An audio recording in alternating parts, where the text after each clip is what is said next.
Hi everyone! In this video, we'd like to explain the 1989 Japan bubble and then give our analysis on the financial crisis. Back in the 1980s, Japan was in an era of economic prosperity, with everyone's expectation that Japan's economy would soon outperform the US. However, due to the financial crisis in 1989, it fell into a recession for more than a decade, which is commonly referred to as the lost decade. Even today, Japan is still struggling to achieve its inflation target. So how did the financial crisis happen? And is there any insights that we can learn from it in order to understand more about the current financial crisis? Our analysis would be structured in three main parts. First is the explanation to the causes of the crisis. And then we'll look at its consequences. Finally, after a general understanding is formed in our mind, we'll compare it with the 2008 US financial crisis. Now, let's start with a brief general introduction to the crisis. Back to the 1980s, commercial banks were flooded with piles of money, so they led to small and medium-sized firms who then invested in houses and stocks and used them as collaterals. Prices kept increasing, so they were both making a lot of money. However, with bubbles burst, firms started to find themselves in deep trouble. Assets on balance sheet kept falling in value, equity was squeezed, and leverage increased even further. Now, firms found it urgent to deleverage. This is a painful process because cutting investing would decrease firm revenue, reducing wages would limit household consumption, so total output decreased. These together with sale of assets resulted in deflation, which drove down investment even further. Commercial banks also panicked and unwisely decided to extend loans to failed firms and refuse lending to new entries. Creative destructive process was destroyed. There are three main causes for the Japanese crisis. The first reason is the financial deregulation at that time. Starting from the late 1970s, Japan underwent a series of financial deregulation, including opening up of secondary market, corporate bonds market, and equity market, which set the scene for an asset bubble. As banks were able to raise capital more easily from the security market, credit standards soon deteriorated. For example, borrowers could borrow up to 90% of their real estate collateral. This led to an over-leverage, which fueled the asset bubble. Another main reason is the asset price bubble in both property market and stock market. As asset price increased, it attracted more speculators and motivated banks to further loosen up the credit standard due to the low default rate. Land prices raised more than 100% in some cities, and Nikkei raised to a record high of 38957 as seen from the graph. The loose monetary policy adopted by Bank of Japan prior to the crisis is also one of the main factors. Due to previous crises like Black Monday and in Dhaka recession, Bank of Japan maintained a loose monetary policy and kept interest rate at 2.5%. This provides a perfect environment for speculation as the cost of capital was low at that time.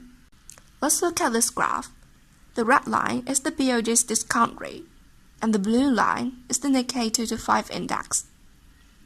We can see from the red circle that the interest rate was low when Nikkei 225 raised dramatically. When Bank of Japan finally tightened the policy in 1989, it was already too late as the property market and stock market has already run into a bubble. All this led to the burst of bubble in 1990. Land price dropped significantly as shown by the graph. The damage of land price lasted for a decade.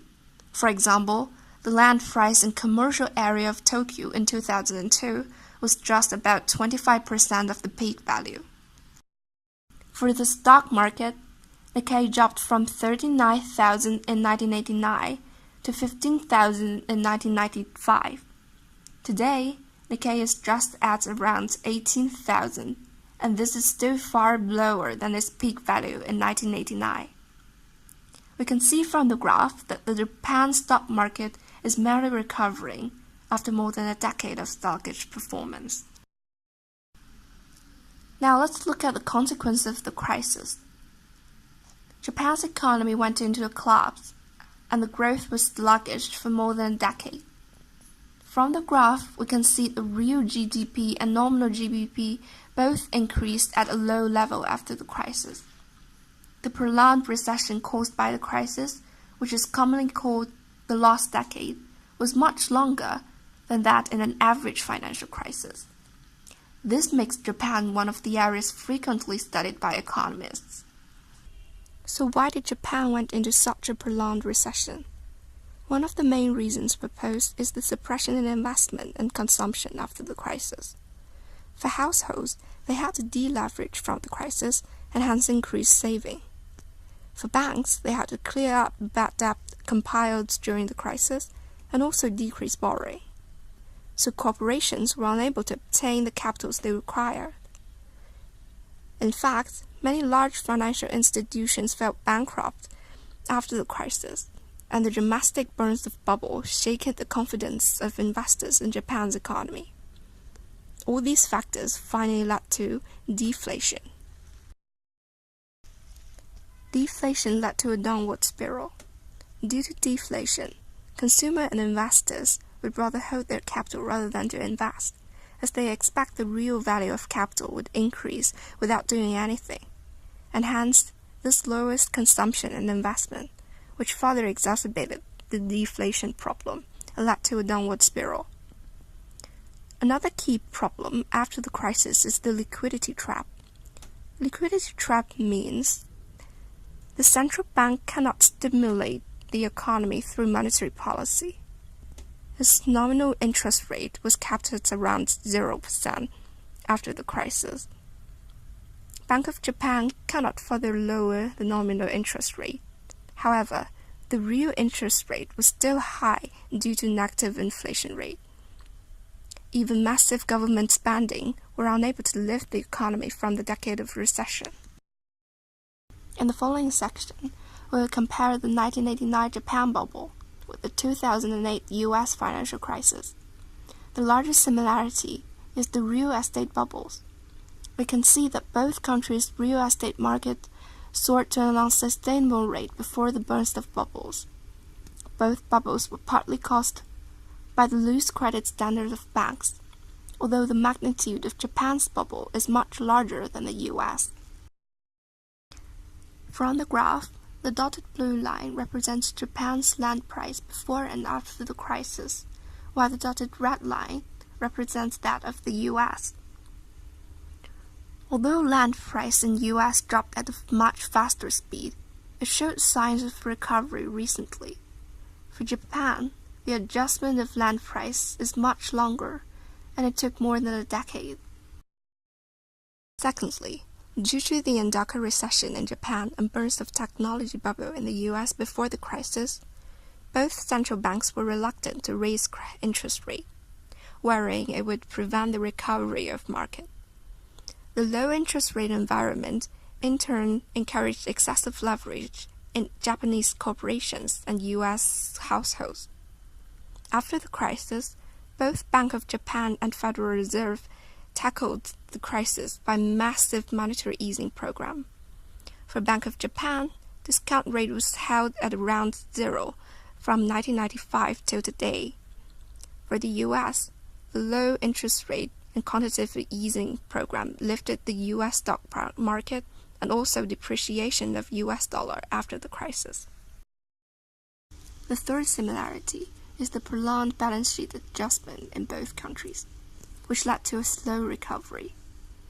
Due to the excessive leverage in Japanese corporations and United States households, they had to deleverage after the crisis, which raised their saving rate significantly. Financial institutions were also greatly affected after both crises. Large banks went bankrupt or received bailouts, banks in both Japan and US were left with piles of bad debts and toxic assets after the crisis, and it took a long time for them to consolidate the balance sheet. This may be able to explain the long recession caused by both crises, as banks were unwilling to borrow money to corporations due to their own financial problems. Following, we would investigate the difference in both crises. Firstly, the affected sectors are different. For the US, the over-leverage was mainly in the household sector, while in Japan, the over-leverage was mainly in corporate sector. The left graph represents the household saving rate, while the right graph represents the corporate saving rate. The dotted red line represents the US and the dotted blue line represents Japan. From the left-hand graph, we can observe that household saving rate raised significantly in the US. From the right-hand side, we can observe that the corporate saving rate increased dramatically in Japan after the crisis, while for US, the saving rate raised at a smaller magnitude and started to decrease after 2 years of crisis, showing signs of recovery. The second difference is in the causes of over-leverage. In Japan, the over-leverage problem was caused by the opening up of capital market in the late 1980s, which led to loosened credit policies of banks. While in the US, over-leverage was caused by the proliferation of mortgage-backed securities and the failure of regulators to monitor the financial market. Moral hazard was also one of the major causes for excessive leverage among US banks. The third difference is the pace of recovery after the crisis. Although the US financial crisis is still felt today, its effect is much smaller compared with Japan crisis, which lasted for more than a decade. Today, Japan government is still struggling to fight deflation. From the graph, we can observe the real GDP growth of US after the crisis. Although the growth rate plummeted in 2008, it quickly recovered starting from the fourth quarter of 2009 and showed a strong growth afterwards. While for Japan, the sluggish lasted for a decade. In conclusion, we can observe a lot of similarities and differences between Japan's 1989 crisis and the current one. Similar to many other crises, both were formulated by the lack of sound regulation system and over-leverage, which ultimately led to an asset bubble. We hope that you can understand more about the Japan financial crisis after watching this video. Thank you.